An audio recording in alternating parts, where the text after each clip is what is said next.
Hello बच्चों, चलिए प्रश्न को समझ लेते हैं। प्रश्न है, ओजोन क्षरण अथवा वैश्विक तापन पर टिप्पणी लिखिए। चलिए इस प्रश्न की मुख्य अवधारणा को समझ लेते हैं।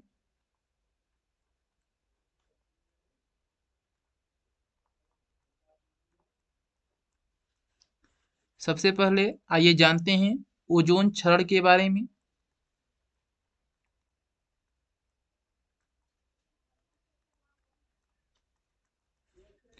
वायुमंडल के समताप भाग में वायुमंडल के समताप मंडल भाग में जो ओजोन परत पाई जाती है उसमें छिद्र होना ओजोन क्षरण कहलाता है। वायुमंडल के वायुमंडल के समताप भाग में वायुमंडल के समताप भाग में वायुमंडल के समताप भाग में जो ओजोन परत पाई जाती है, वायुमंडल के समताप भाग में वायुमंडल के समताप भाग में जो ओजोन परत पाई जाती है, जो ओजोन परत पाई जाती है, ओजोन परत पाई जाती है पाई जाती है उस ओजोन परत में उस ओजोन परत में उस ओजोन परत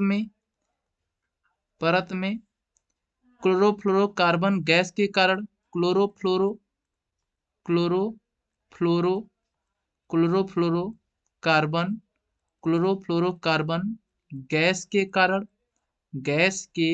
कारण छिद्र छिद्र होना ओजोन क्षरण कहलाता है। छिद्र होना ओजोन क्षरण कहलाता है। ओजोन क्षरण कहलाता है। वैश्विक तापन, आइए समझते हैं वैश्विक तापन क्या होता है। वैश्विक तापन वैश्विक तापन कुछ ग्रीन हाउस गैसों के कारण कुछ ग्रीन हाउस गैसों के कारण कुछ ग्रीन हाउस गैसों के कारण पृथ्वी का